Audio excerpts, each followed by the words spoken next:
very good morning and welcome to Sports Recap on Hills TV. I am Ainan Lubem. Good morning to you, viewer. Good morning, Lubem. How was the weekend? Very fine, thank you. Okay, you are. It's so good to have you on the program show, on Sports Recap this morning. I'm Richard Badun. Quickly beginning from the local C, Nigerian champions Belsa Queens defeated group opponent Wadi Degla Wadi 3-0 on Sunday evening in Marrakech in the final Group B game of the 2022 Women's CAF Champions League in Morocco. The Waffle B champions were on top of their game as they thrashed the Egyptian side. And congratulations to the Nigerian team once again. Yeah, you know, goals from Juliet Sunday and Itimi Messi actually gave the team what they deserved. Messi with a brace, the second and the third goal, and you know, booking a place in the semi-final is just one thing. The highest a Nigerian will go, and it's no doubt, of course, one of the biggest turn in the world of the Women CAF Champions League for Nigeria. Rivers Angels were there last season, but they could not go as far as this. Maybe the competition was more complex for them. That was why. But for the Waffle B champions, I think they've done a whole lot to go, and cash prize of 89.5 million naira. That is, you know, over $20,000 for the team. I think that actually makes them bigger at the same time. Congratulations to them as they play ASFR. We just expect them to bring out a better result there in Morocco. All right, then away from football now to basketball, where the president of the federation, Musa Kida, has said that the tournament is to revitalize the game in Nigeria. This is coming after ahead of the NBBF Premier League final 8 games expected to take off today in Lagos. Of course, that particular one will be seeing the resumption of the Super 8 League in basketball. What's your take on this? Yeah, I think it's just a great start for the team, and of course, no doubt, this competition is set to start today and will end on Friday. And the winner of this competition, of course, will represent the country in the Basketball Africa League, the second edition that will be taking place in Kigali. That's Rwanda, to be precise. From all indications, Nigeria was represented by Rivers Hoopers last season, but unfortunately could not go further, you know, due to the fact that they lost out there. But we just expect us to build our world of football, not basketball. I mean, not just basing it on home-based. I mean, foreign-based players. The players are playing the NBA. We can also bring players who play in the league and add them up with these players, so that the experience will be there for them to play. They know how to move and when to dunk the ball. You know, things like that are very important for our basketball world. I think it's that time where we need revitalization, and if the final 8, of course, will be the reason. Why not? We expect to see that on Saturday. Let's know the country, the club to represent the country in Kigali. All right, moving to another story where we see a former professional footballer by name Okafor Emmanuel Jr.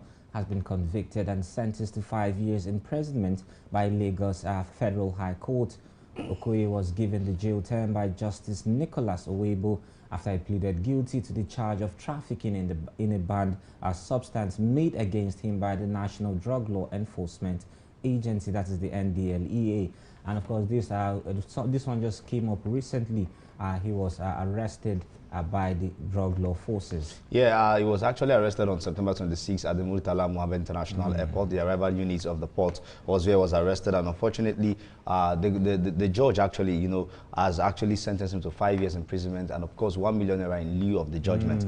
I mean, of the jail time. See, the fact here is, I think as a public figure, whether you're known by just a community, it's that time you start behaving yourself.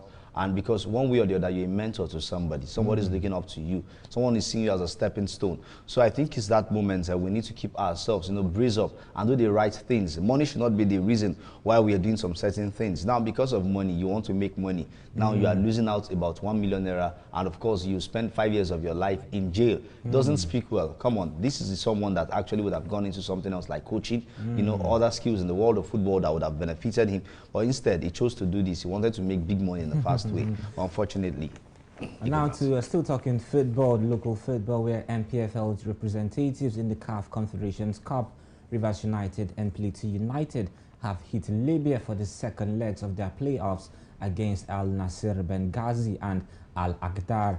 MPF champions Rivers United and also the other team departed, and they have arrived in Libya. Both teams have arrived in the country and they are getting set for the clash. You know, we were expecting a very awesome game on Wednesday, as we'll be expecting these two teams to actually go to Libya and give us results. 5-0 for Rivers United in Port Harcourt against Al Nasser Benghazi, while Al Akdar suffered in Abuja by 4 goals to 1. I think it's that time where you know, our teams just need to go to Libya this time and don't give us a repeat of Tunisia and Morocco together. Remember in Morocco, you know, Rivers United, the 2-1 win at Port Harcourt. Going to Morocco, it was a 6-0 defeat. You know, so sad. 7-2 on aggregate. Plateau United lost on away goal rule. It was 2-2 on aggregate. So it's that time where we just need to make this count. 1 goal, 2 goals will surely count us, but I think the team should go for more goals than what they scored in the first leg. And now to mixed martial arts, where UFC middleweight champion, that is Israel Adesanya, sees his next title defense at UFC 281 against his greatest rival, Alex Pereira, as a fight he must win. Adesanya made quite history with Pereira, with the Brazilian beating him twice in kickboxing.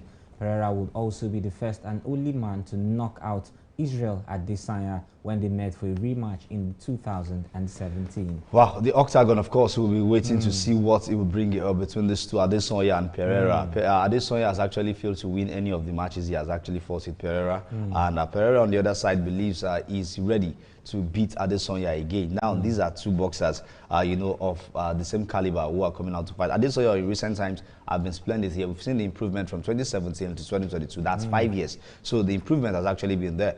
Also, likewise Pereira, you know, but for the UFC middleweight champion, he will want to show that, mind you, a Nigerian, you know, with a foreign blood. I mean, if a foreign Nigerian, should I say British Nigerian? That's Kamaru Usman, just lost out, you know, his belt, you know, to you know, a boxer in the kickboxing ring in the heavyweight category. Now in the middleweight, we don't expect Adesanya to actually, because he carries our blood also. So we expect all the best from him. This one will come up on the 12th. That's on Saturday at the Madison Square Garden. There in you know, over there. So all the best to Adesanya.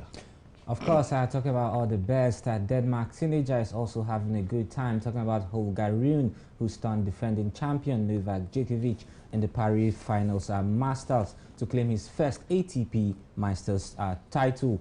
The 19-year-old denied Djokovic hopes of a record-extending 7th Paris title win with a 3-6, 6-3, 7-5 win. He becomes the youngest winner of the Paris tournament since Boris Becker in 1986. All right, and we'll move away from that particular one. Other matters going down in the exciting world of sport. Though Djokovic losing that one is no doubt, you know, one of the most amazing things that have actually happened in the world of sport of recent. But just to get to football, where Tottenham boss Antonio Conte has assured everyone that Heung-min Son, his attacker, will be ready before the World Cup.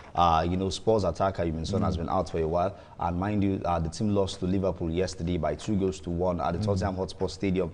It has actually been, you know, a mixture of good and bad starts for Antonio Conte and his men. A lot of people have actually tell him to go straight to the market. But let's talk about other fixtures that went on in the Premier League quickly. Of course, we saw Manchester United losing to Aston Villa, and of course, we saw Tottenham, that we're talking about, also lost to a Liverpool side 2-1. While Chelsea lost at home to start Stamford Bridge there against Arsenal by 2-1. And of course, it was actually a lovely day as we saw Manchester City on Saturday, you know, try to claim the spot. But Arsenal still tops the league with 2 points ahead. The next matches we'll be seeing in England, of course, will be the EFL, that's the Carabao Cup. That'll be coming up midweek. And of course, in the French League 1, Paris Saint-Germain to Lorient 1. And in La Liga, Piqué finally says goodbye to football. It's definitely the end of an era, and of course, it's definitely the end of this particular probe show, as we will be bringing more exciting topics in our next subsequent shows. I still remain Aidnan Lubem.